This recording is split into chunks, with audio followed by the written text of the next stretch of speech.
Good morning. Good morning. With the help of Hashem, we are learning Yerushalmi Shvius Perek Dalid Halacha Beis. We are learning today Daf Chav Zayin. We left off on Daf Chav Zayin Amud Aleph Mamish on the top line, the second machlokes in the Mishnah. We're dedicating today's class to the new baby of Yitzchak and Levana Barber, baby boy, a big mazel tov. And mazel tov. We are also dedicating this class for Menachem Zayin's, Mordechai Zayin's first time by the oil with his father. Right over here. Okay, so where did we leave off? First of all, we began in the Mishnah speaking about penalties that the Chachamim gave for Shvius violations. Penalties that sometimes apply and sometimes do not, as we'll revisit it in the beginning of the Gemara. That was the first topic in the Mishnah. And as we explained, if someone did something that's considered significant, there is where there is a penalty. If a person violated Shvius, but it's not considered an act of significance, as we'll speak out, then there will not be a penalty. Second topic of the Mishnah is, what do we do with the produce itself that grew as a result of a Shvius violation? Now, obviously, we're not speaking about Svichim, which anyways may not be eaten midrabanan. We're speaking about an item that would be allowed to be eaten, but the person violated Shvius, and that made the product even better. So machlokes Beis Shammai and Beis Hillel, and the way we worded it, Beis Shammai holds that what we create is some sort of isur chefza, which means no one can benefit from that item. Beis Hillel holds, like we learned in the Rasharilio, that of course the person himself who violated Shvius, and now because of his violation, let's say the apple is tastier, he may not eat it. But other people are allowed to eat it. It doesn't affect an isur in the product itself. That is where we left off. Now, what we're going to begin now, the third machlokes in the Mishnah, whether we have it, there'll be a machlokes who said what, whether Beis Shammai said lekula or whether Beis Shammai said lechumra, as we'll see in a moment. But now we're going to speak about produce that is being consumed, produce of Shvius, that was grown beheted, that was gathered beheted. We'll see whether there are other restrictions vis-a-vis thanking the person from whose field I took it. And when really the Torah demands of the owners to leave the fields to be hefker, so we'll see whether there are restrictions, whether you can be makir toiva or not. There's a machlokes Beis Shammai and Beis Hillel, and again a machlokes Tanoim, who said what. That will be the end of the Mishnah. The Gemara is going to speak about the first part of the Mishnah. Sometimes we penalize the grower, sometimes we don't penalize the grower. A penalty will be you can't use the field in the 8th year, or at least in the beginning of the 8th year. And what will become clear in today's sugya in the Gemara is the following: that even though plowing, right, we spoke about this, is asad midoiraisa, because even though the Torah in Bahar doesn't mention an isur on plowing, but it's implied either from the ubecharish ubekatzir. Guys, I'm not going to repeat that, but that goes to the Tosfos, but it's implied that if you can't even plow in 30 days before Shvius Midoiraisa, of course you may not plow on Shvius, or it is a halacha l'Moshe Misinai, also a Doiraisa, biblical from the Oibeshter. However, here we go. There's a big machlokes rishonim whether Shvius Bisman Hazeh is Midoiraisa or Midrabanan. Why would it only be Midrabanan? Either because there's no Beis Hamikdash, or even more, the way that Rambam links Shvi'is Midoiraisa to Yovel. And when we don't have Yovel, there is no biblical Shvi'is. And why would we not have Yovel? Because you have to have the Kol Yoshveh Oleha. According to this approach, even Bisman Bayesheni, we did not have Shemitah Midoiraisa. Yes, Shemitah Midrabanan. I'm saying this as an introduction to explain that if the whole Shvius is Midrabanan, then plowing on Shvius is also only an Isur Midrabanan. All of that will be important, remember, to what we will learn today. Now, what we're going to have on Daf Chav Zayin is really a Shas topic, right? I think the ground zero is Babli Yuma Ayin Dalit, the Sugya of Kiddush Hashem, because we will see that there were times that the Roman government forced Jews. Forced means that they told them that if you will not work the fields on Shemitah, they wanted the fields to be used for them to have taxes. People paid produce as taxes. or people paid money from their income tax. If you don't work, there's less income tax. So there was a coercion for Yidden to work on the Shvi'is year. And at times, Chachamim allowed Jews to indeed work. We'll see how much, to what point did they allow them to do some work on the fields. And the reason why they were allowed is because if they would not have worked, minimally, their lands would have been confiscated. We're not speaking about the sakonas, the nefashas, there's no doubt. But there'll be a whole discussion. Even if the lands would be confiscated, how is one allowed to do it? And these are the general rules. Number one, for the three cardinal sins of Avodah Zarah, idolatry, adultery, and murder. No matter what, a Yid is mitzvah, a person is commanded that if they are, God forbid, put in that position, violate or lose your life, we have to give up our lives, al kiddush Hashem. Now, if it's not for the three cardinal sins, if there is a demand for a Jew to violate any part of religion, even if it's only a minig, ukiloshin habavli afilo al arkese de mesana, that means that Jews had a certain color shoelace that was different than the goyim. And if we are being coerced in public, we'll define the public, to put on the goyish type of shoelaces, we also have to give up our lives, al kiddush Hashem. And the question will then be that l'chu'ura, since the Romans, during that time of religious persecution, they were forcing Jews to work the lands on Shvi'is, for them to have more taxes. Why did the Chazal give in certain periods in our history a permit to plow and to plant the lands on Shvi'is, for us not to lose our lands? Why would we not be obligated to go al Kiddush Hashem? And the answer is that when do we say that in public you have to always give up your life? That's only if it's religious persecution. That means that the Goy wants us to do something for us to break our religion. But if the Goy's demand of the Jew of breaking a commandment, even if it's a biblical commandment, is lahanoas atzmoi, he wants hot food on Shabbos. He doesn't care if it's not about being machal Shabbos. It's about he wants me to work for him, God forbid. There we don't say that since it's in public you have to give up your life. We only say that by the three Avedas, public, private. That will be the Nakuda. And since the Romans wanted us to work on the Shemitah year because they wanted money, because they wanted taxes, it was not, there was a lot of religious persecution, but this was not part of it. Therefore, we were indeed allowed, as we will learn, at times to break certain laws of Shemitah, and that will be more or less the Daf Chav Zayin. And now let's go right away inside, Daf Chav Zayin Amud Aleph, top line. After we have this, we spoke out the first part, the second part. Now we're going into the third part of the Mishnah. Beis Shammai Oimrim, says the Mishnah, Ein oichlin peiris shvius b'toiva. Here we're speaking about produce that grew beheter, nothing wrong was done, and I have to, if I have land and you have land, we both leave the coffee has to kick in. We both must leave our fields open for all to gather produce. No one is allowed to gather it in the regular manner, as we will learn later in this Masechta. But I can take an apple off your tree. And now the question is, can I do it bit-toiva? The way that Rash Shirilyo teaches bit-toiva, I'm reading line lines from the top on the right side. Sheyachzik toiva liba'olim b'shvil achalasi. Can I thank the owner? Why would I not be allowed to thank the owner?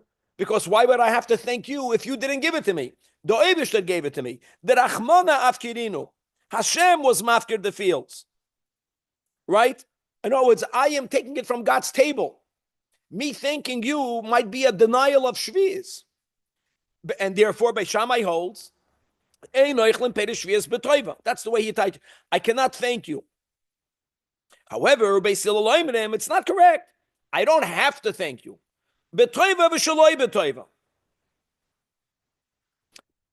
I'm going to thank you, no one is going to think, like, so what that I'm thanking you?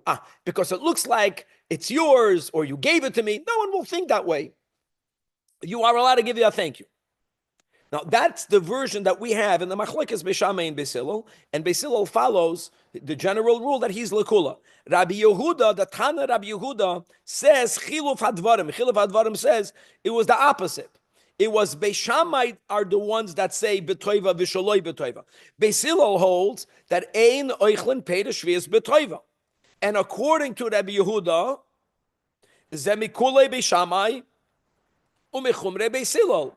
As we have in the Masechtas Eduyos, all of the arguments, or almost all of the arguments, in which we have the exception where we have mikula Beis Shammai umechumre Beis Hillel. So that's the version of Rabbi Yehuda in this argument. I just want to make it clear that even though this is Shitas Rabbi Yehuda, but Rabbi Yehuda is a Das Yachid, our accepted version is the way the Mishnah begins quoting it. Beis Hillel are the ones that say b'toiva v'shaloi b'toiva, and based on the rule that b'Shamai, b'Makom, Beis Hillel is not even a Mishnah, which means that we always paskin like Beis Hillel. All right, the exception we have in Shabbos Daf Yud Gimel, the Shmoina Asar Davar, but generally we paskin like Beis Hillel. So indeed, we paskin just the way that nowadays, if I take produce off your field, I don't have to thank you, but there's no restriction on me not being allowed to thank you. It's called betoiva v'shaloi betoiva. Not the way Rabbi Yehuda has their machlokes. Nukuda. End of the Mishnah. And now let's go back to the Gemara is going to begin to focus on the opening Mishnah. The Mishnah opened up by speaking about two different types of prohibitions. Now the words of the Mishnah is that sada sheneskaftza, right? A field that you cleared the thorns off it, which you were not allowed to do, even though you broke shvius, we said there's no penalty. Tizara l'matzoi shvius. But shenetaiva, oy shenedaira. Nedaira, we know what it means. Nedaira means that you penned animals there purposefully for the field to become fertilized, which means you fertilize the field. That's the way we tied shenedaira. Now, what does shenetaiva mean? What will be the interpretation? The way we learned the Mishnah is indeed the way it's learned in the Bavli. And let's see right now, Machlokes how to learn the Taich in the Mishnah. So let's go back. Shada shen niskaftzam. Really, the Gemara is going to focus on there's no penalty.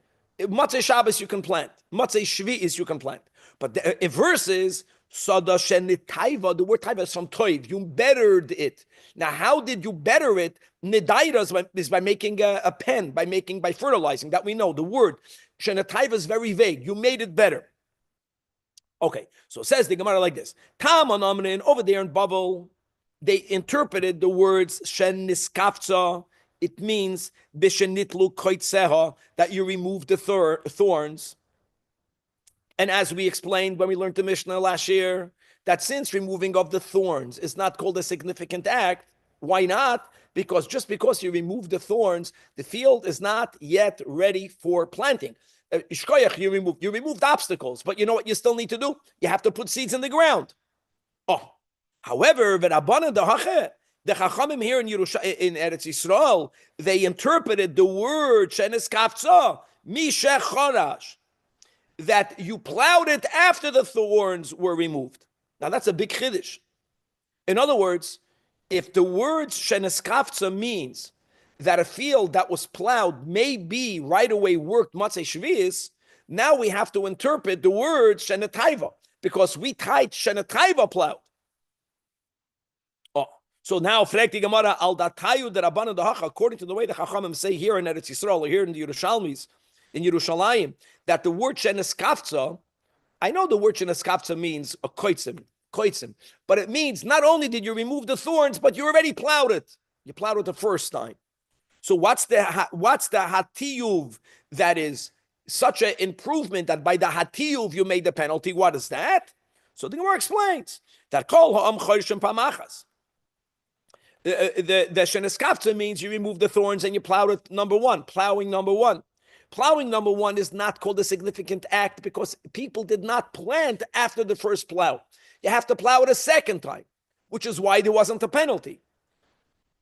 Now, v'hu deshenitaiva, which is such a violation that there's a penalty, is chodesh shnei pa'amim, that not only did you plow it the first time, you plowed it the second time. Now the field is ready.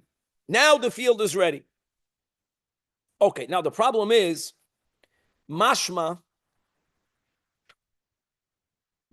from the Mishnah, that the plowing it the first time is not problematic. That's the way they were saying it. That when are you penalized? When you plowed it the second time. Ki'ilu plowing it the first time is no big deal. Why is it no big deal? That the Gemara of came. Is it really so? Look inside the Maraful, the 4 lines from the top, the last wide line above the Gemara. V'cha came bitmiya. The mashma charisha achas muteres. The Amrat, the way you worded it, the Kol Ha'am Choshim Charisha Achas. It's from the way he worded it. Everyone does it once, but he violated. What do you mean? Every kol ha'am, God forbid. You're not allowed to do it. Amar Rab answers the Gemara. Amar Rab Yosi berabun. Indeed, come on, in Bavel, no one plowed it. No one plowed it because you're not allowed to plow on Shviz. And not only are you not allowed to plow, on top of that, ein hamalchus oineses, the government in Bavel there was no religious persecution there, b'chlal. And therefore, when it came to Shviz, they were not coercing people to work their land. In contrast, that's the key. Bram hacha over here, hamalchus oineses. Here we had religious coercion.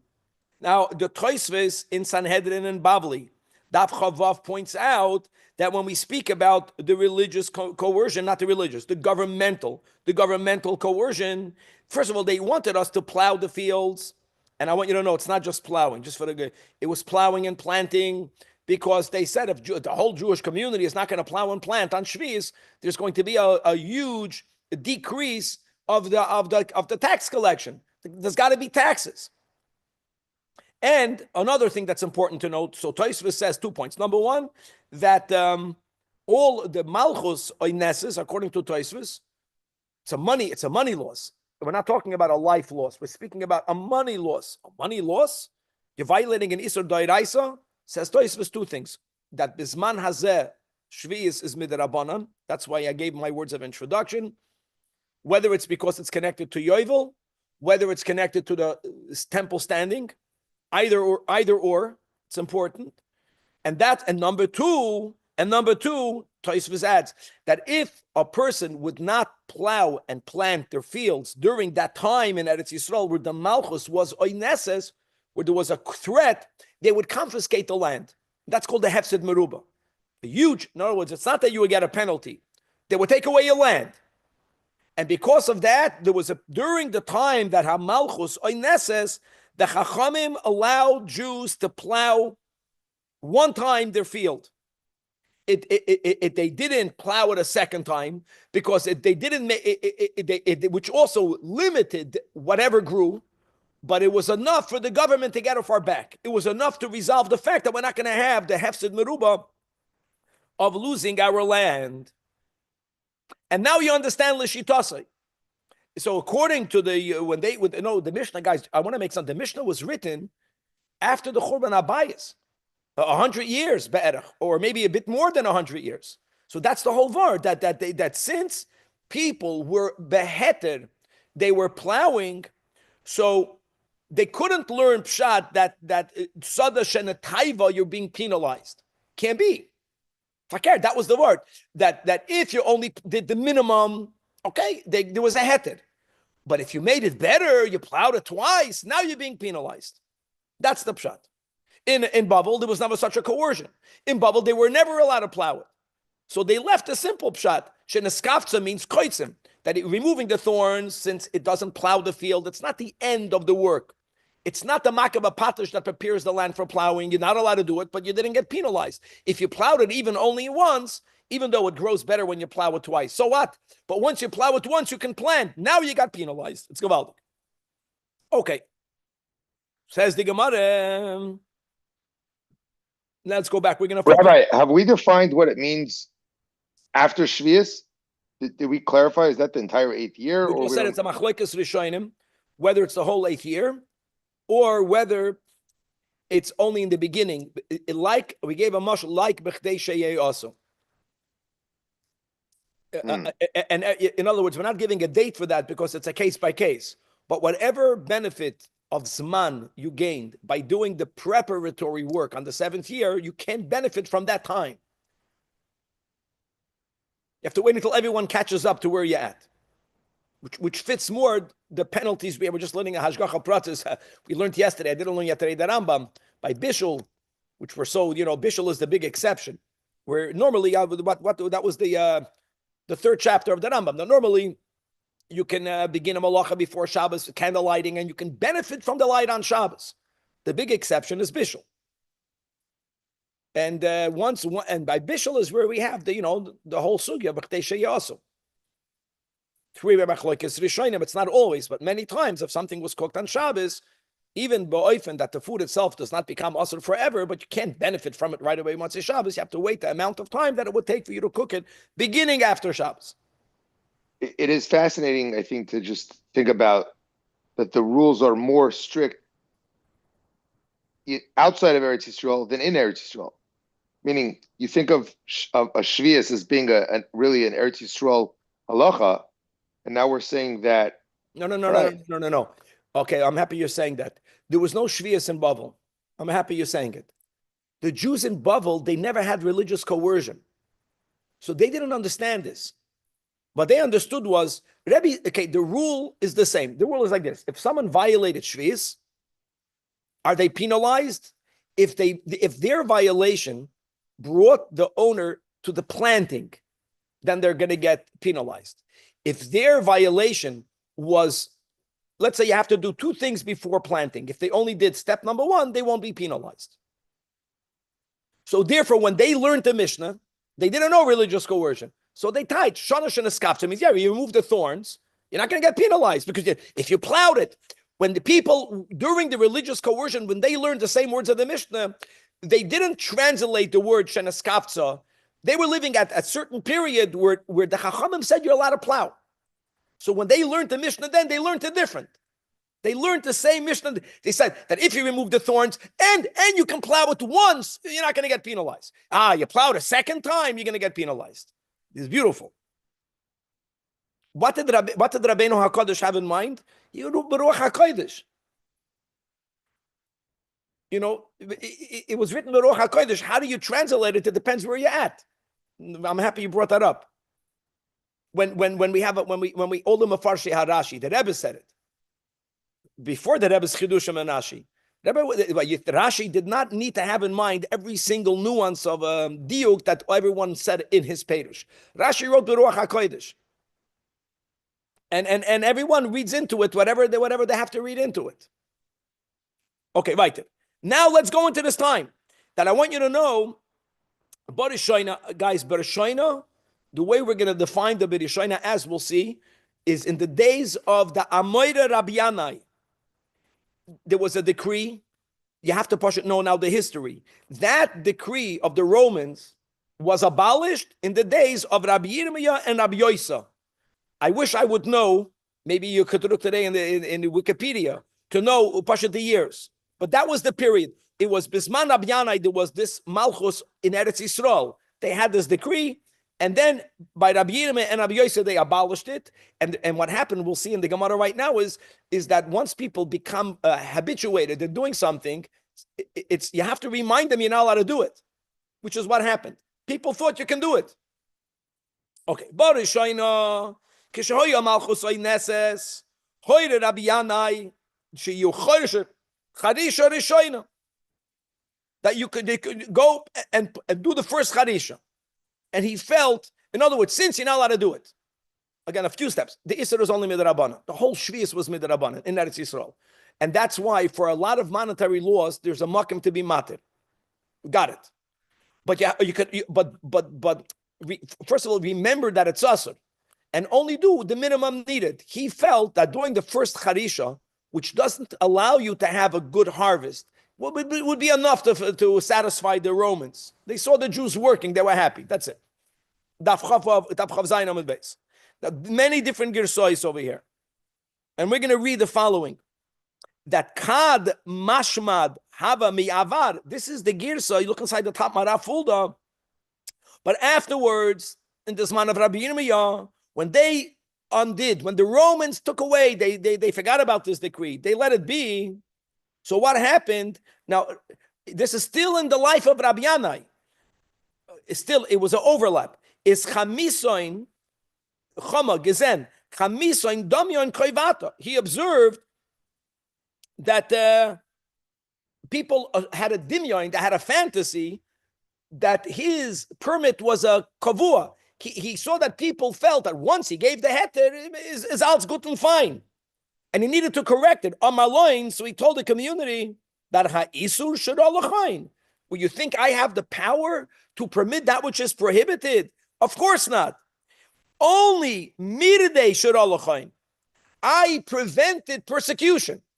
There was this gezeda. So I had the right to be matir. You shouldn't be persecuted.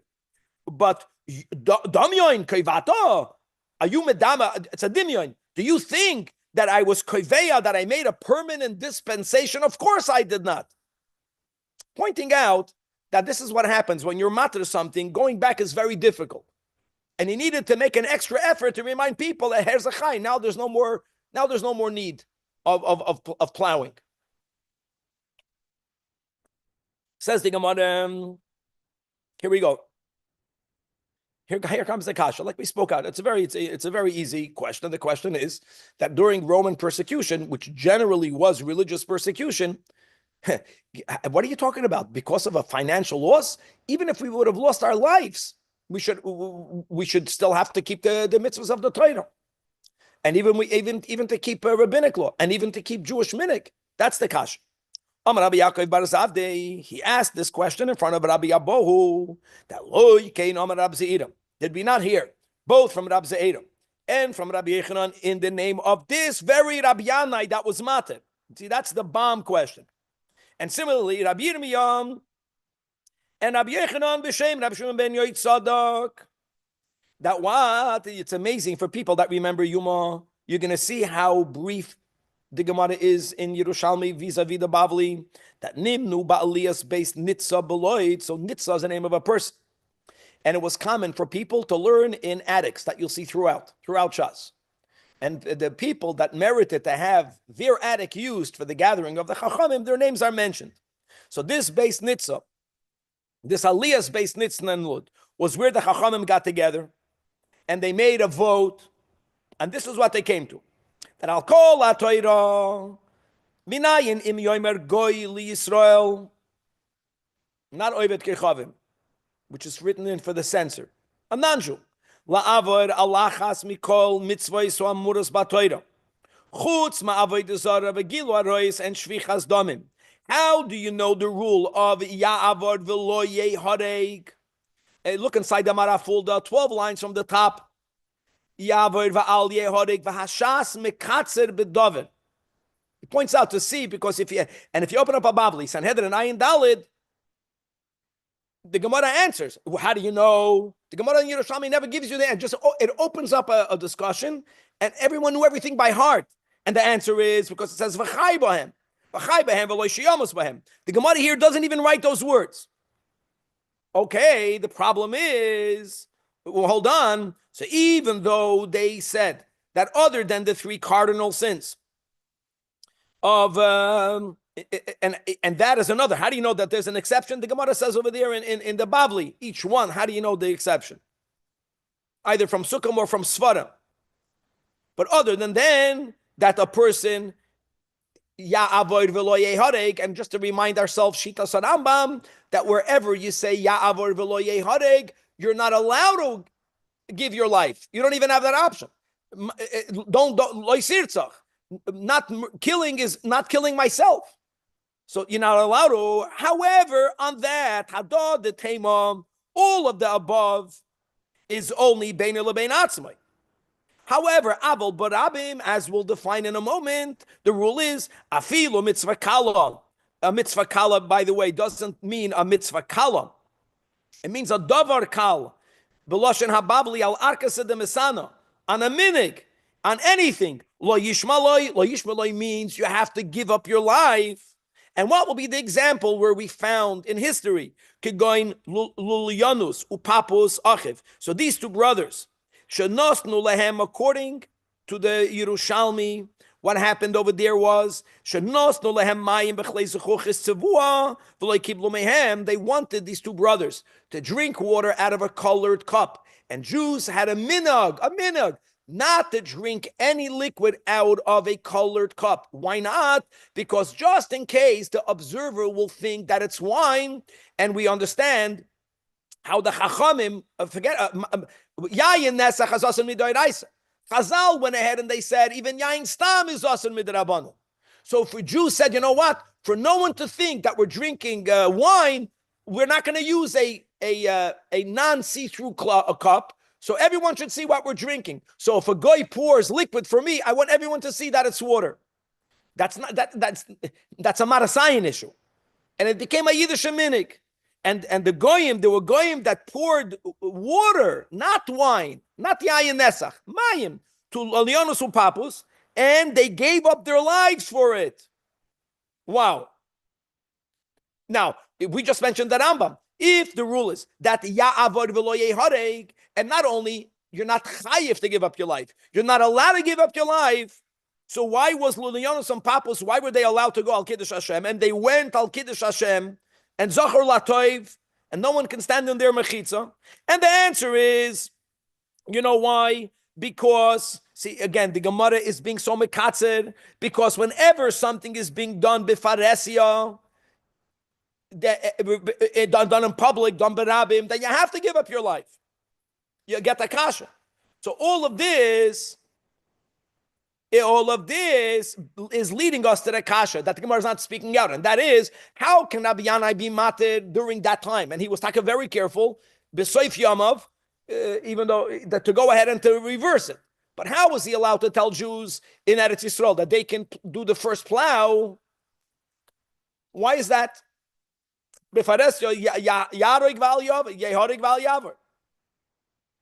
Answers the Gemara, Omar, this is all Rabbi, so all of that was asked in front of Rabbi Bo. So Rabbi Bo answered that loy mischaven mishamatchoin, that the purpose of the Romans who made this decree was not exedas shmad, which means it wasn't religious persecution. And indeed, if it would have been for religion, then we'd have to give up our very lives. But it was about the taxes.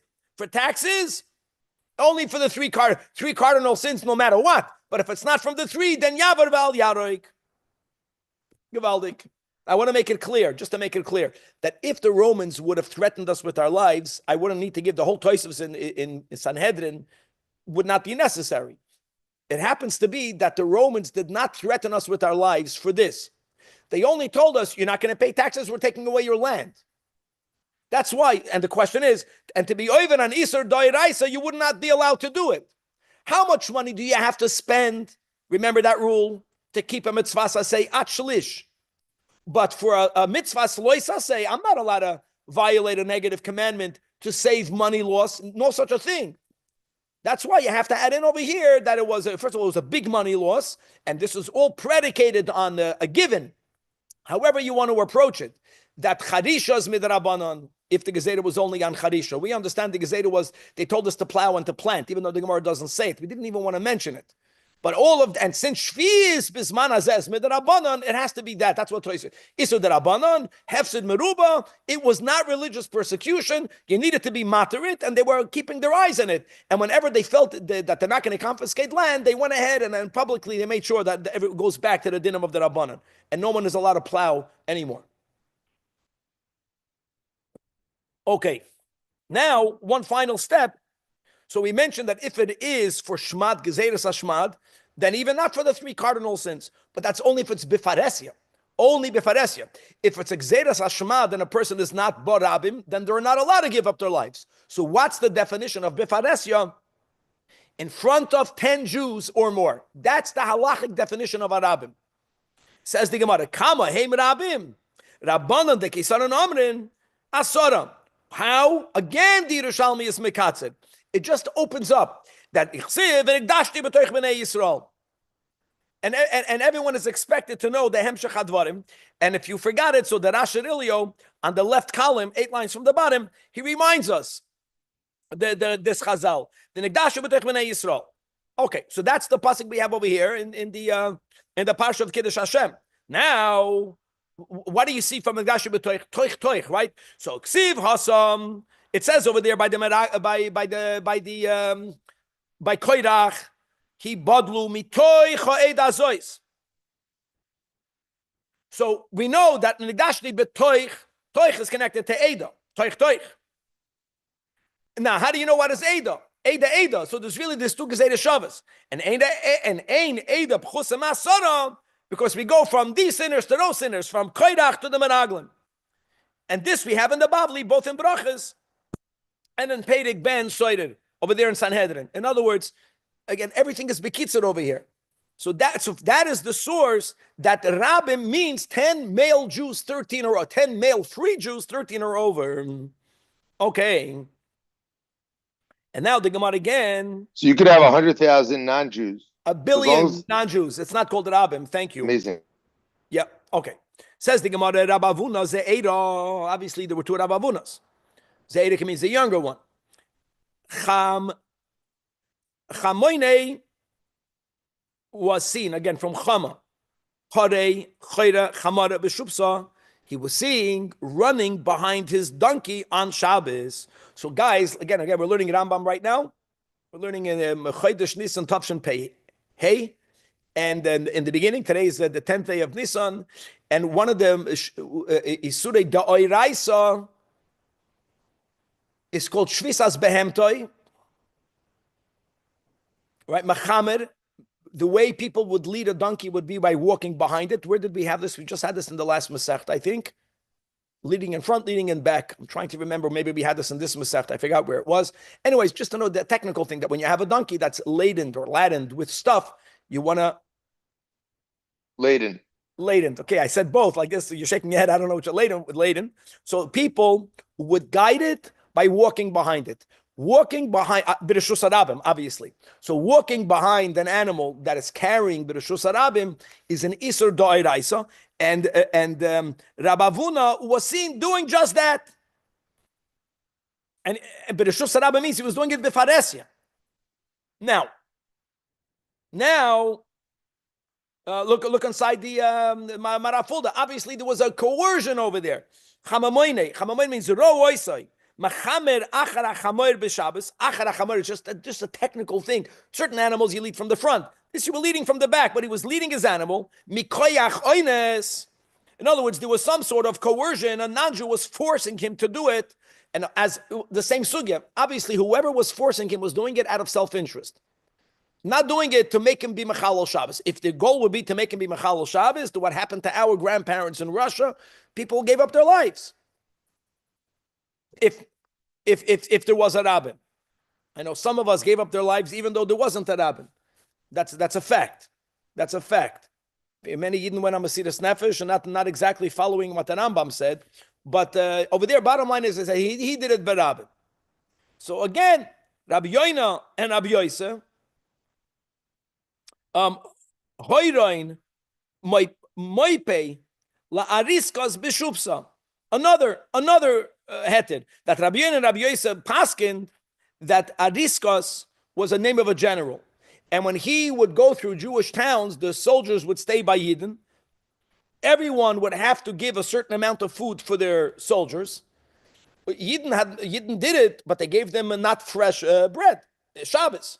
When he found out about it, he made a decree. No. His soldiers are getting fresh bread. And whenever we were chayiv to house these Roman soldiers on Shabbos, we had to. They were telling us this general, we have to bake their bread.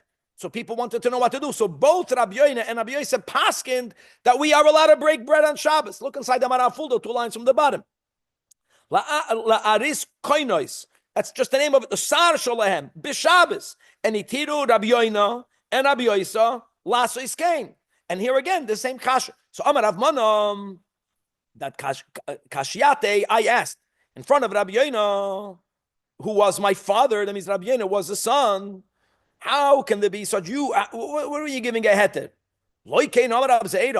And we just had this Rabbi Yechanan b'shem Rabbi Yanai. And also Rabbi Yirmiyah and Rabbi Yechanan in the name of Rabbi Shimon Yitzadek. Same sugya. That nimnu ba'aliyas based nitza belud. That what? Kol Torah kula minayin im yomer goy Yisrael la'avar al achas mikol mitzvos umurus ba'Torah. Chutz ma'avodah zara v'gil reis shichas damim yavar al yaroig. Again, you have the v'chayba. However, hadod the tema. When don't you give your life? That's only when it is beinoy lebein atzmai. But if it is barabim, afilu mitzvah kala lo yishmaloi. Lo yishmaloi means you're chayiv to give your life, and the proof is again zachor latoiv to go in luliyanos upapas achiv shenasnu lehem mayim bechlei zechuchis tzavua, which is not even an isur derabanan, but it became a Jewish minig that you have only liquids in clear cups. Everyone should see that you're not drinking wine. We're speaking about when you're getting liquid from a goy. If you're drinking amongst ourselves, I don't think they had such a minhag. But when you drink barabim, make sure that everyone knows what you're drinking.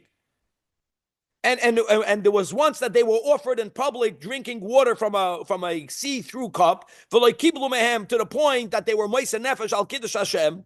So how can there be a heter? How can there be a heter to bake bread on Shabbos? So the same thing. So Rabbi Yonah answered, Omar, that lo yischaven mishamat toin. This general was not. There was no religious persecution. He wanted for his chavra to have warm bread. Don't give me old bread that you break yesterday. And therefore, they were allowed to do that. Here again, thinking about a kamehem rabim. The Rabban from Seizan said it was 10. And again, we just open up the Negdashti b'toich b'nei Yisrael. And as we just had, it's really toich and eda, and that is 10 Yidin. Guys, we're going to stop over here. God willing to be continued.